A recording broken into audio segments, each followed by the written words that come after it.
Es bueno que el país sepa qué lado del recinto de la plenaria del Senado está desocupado y a quienes corresponden esas sillas que están vacías para discutir la ratificación del tratado o del acuerdo de Escazú. Es bueno que el país sepa que es la propia bancada del gobierno la que ha saboteado una y otra vez la ratificación del acuerdo de Escazú. Quiso romper el quórum en la Comisión Segunda y lo evitamos. Tuvimos que hacer uso del estatuto de oposición para que se agendara el debate y la votación del proyecto de acuerdo. Ya sabemos lo que ocurrió con el proyecto en la legislatura anterior, que también a punta de dilaciones lograron evitar que se votara este importante instrumento internacional. Y ahora ya vemos el espectáculo que le ofrecen al país, la bancada de un presidente que posa en las pasarelas internacionales como el más comprometido militante de las causas ambientales. Así que es bueno que el país vea esta imagen. Pero yo quiero aprovechar estos minutos, señora presidenta, para complementar la intervención o la ponencia que en nombre de los tres ponentes inició en su rendición el colega Iván Cepeda. Yo quiero decirles, estimados colegas, y quiero decirle al país también, quizás recordar la historia de este acuerdo de Escazú. Este no es un acuerdo firmado a última hora por el presidente de la República o inventado en el último tiempo por los países del continente. Debo decir que este es el único instrumento de carácter continental cuya historia data de hace 30 años. Óigase bien, es un tratado, es un acuerdo internacional que tiene una historia de 30 años que yo voy a tratar de relatar porque ilustra muy bien el contenido de este acuerdo y porque además justifica la ponencia positiva que hemos rendido para este segundo debate en la plenaria del Senado. Este acuerdo de Escazú arranca en 1992 con la denominada Declaración de Río en la conferencia que se celebró en la misma ciudad en el año 92, estimados colegas. Y esa declaración contiene un principio, que es el principio número 10. ¿Qué dice ese principio? Que los estados del mundo deberían comprometerse en 3 o en 4 asuntos de los que trata el acuerdo de Escazú. Uno primero, garantizar el acceso a la información por parte de los ciudadanos sobre asuntos que comprometan el desarrollo sostenible y la sostenibilidad del planeta.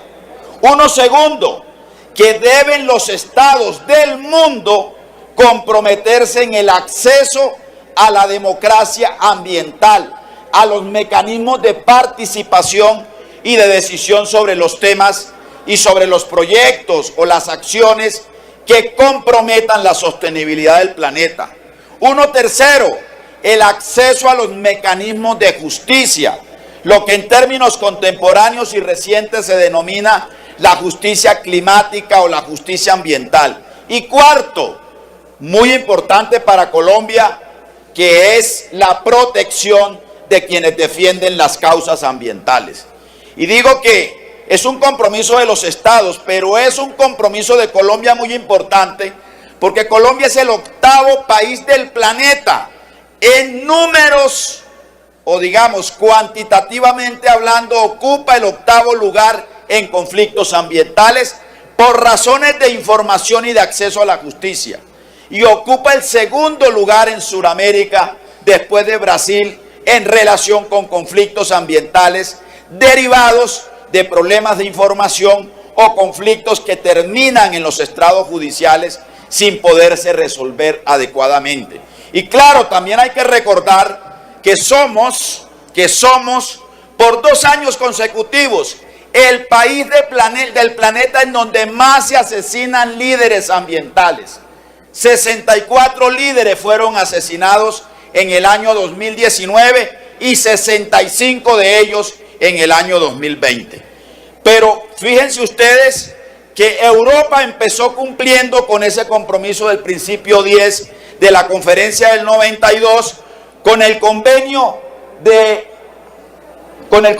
Aarhus del año 98, adoptado en la cuarta conferencia ministerial de medio ambiente de Europa. Es decir, desde el año 98, casi 30 años o un poco más de 25 años antes que América Latina, Europa ha asumido el compromiso con el desarrollo del principio 10 de la conferencia de Río del año 92. Pero luego en el continente americano, en la conferencia de las partes de Río, de la conferencia de Río denominada Río más 20 del año 2012, 10 países de América Latina y el Caribe suscribieron la declaración para la implementación del principio 10 de la Declaración del Río. ¿Cuál es el principio 10? Ya lo hemos dicho. Acceso, derecho de acceso a información, justicia, democracia ambiental y protección de los líderes ambientales. Y luego vino una etapa preparatoria de 2 años, en donde se adelantó un diagnóstico sobre los problemas asociados a esos derechos para generar, óigase bien, estándares y mecanismos de los estados asociados, incorporando buenas prácticas en relación con estos derechos.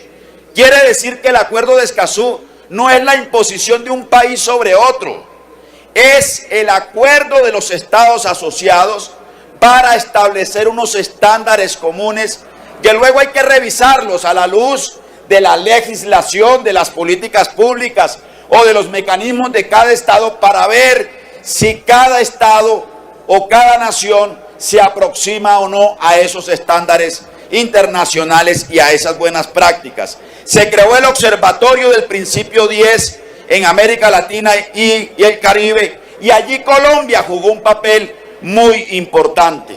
En el 2014 arrancó la etapa de negociación.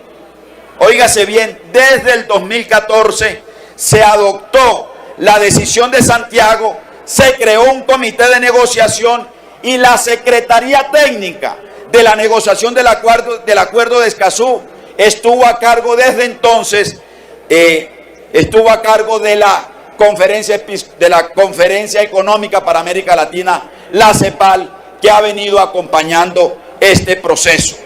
Entre el 2015 y el 2018 se negoció por parte de 24 países el Acuerdo de Escazú y se adoptó en esa población costarricense de Escazú el 4 de marzo del año 2018.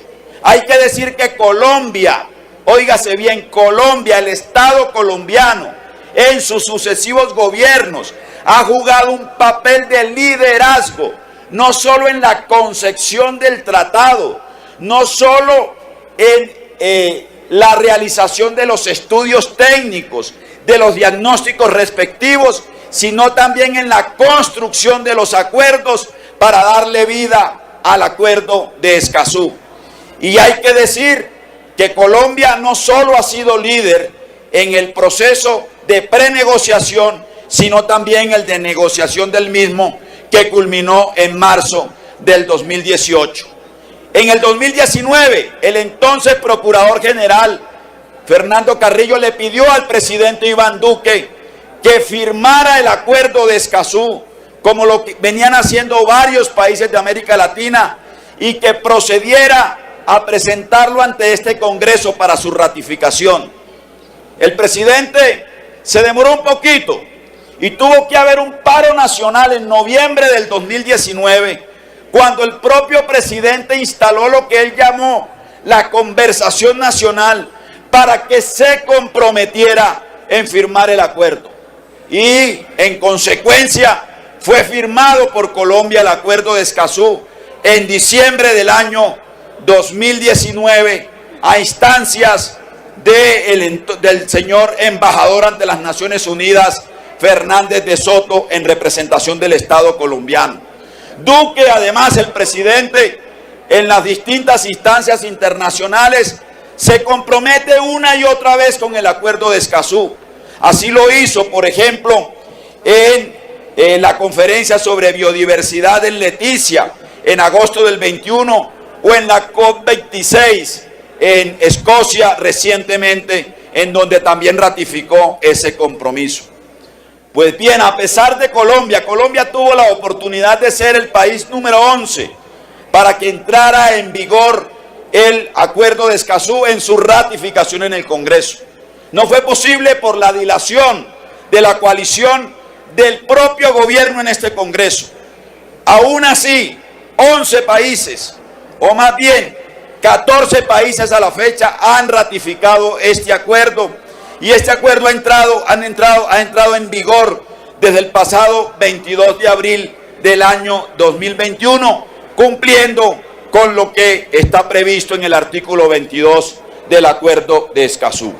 Esta breve historia, estimados colegas, es para decir que estamos hablando de un acuerdo, de un tratado internacional, el primero y quizás el único del continente, que busca garantizar el acceso a la información, el acceso a la democracia ambiental, el acceso a la justicia y a los mecanismos de justicia y la protección de los líderes ambientales, que es un compromiso que Colombia ha ayudado a construir y que desarrolla el principio 10 de la conferencia o de la declaración de Río, de la conferencia sobre desarrollo sostenible de 1992. Estamos hablando además de un acuerdo de 26 artículos, un acuerdo que ayuda a mejorar las prácticas de protección de la biodiversidad, mejorando a su vez la calidad de la participación ciudadana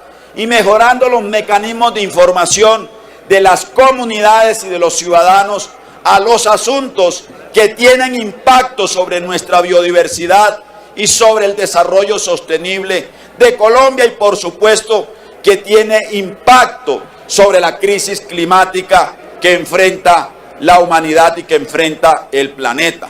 Es además un acuerdo que permite resolver los dilemas normativos que existen en la legislación colombiana. Es además un acuerdo que da certeza jurídica para los proyectos de inversión públicos y privados que requieren participación y conocimiento de la ciudadanía, pero que requiere además la seguridad jurídica para que ellos no terminen resolviéndose en estrados judiciales, o peor aún, para que no terminen generando estallidos sociales o conflictos que no transiten por los mecanismos institucionales de resolución de nuestros conflictos sociales y ambientales. El 70% de nuestros conflictos sociales tienen origen ambiental. El 70% de nuestros conflictos que tienen origen ambiental se generan en muchas ocasiones por las dificultades para el acceso a la justicia o por los problemas y los obstáculos en materia de información para los ciudadanos y para las comunidades. Pero quizás la urgencia más importante de la sociedad colombiana en estos tiempos de violencias entrecruzadas, el compromiso más importante del Estado colombiano con el mundo y con el continente, es la protección de la vida de los líderes ambientales. Una vida que está sometida a la amenaza, a la persecución, al desplazamiento y a la muerte.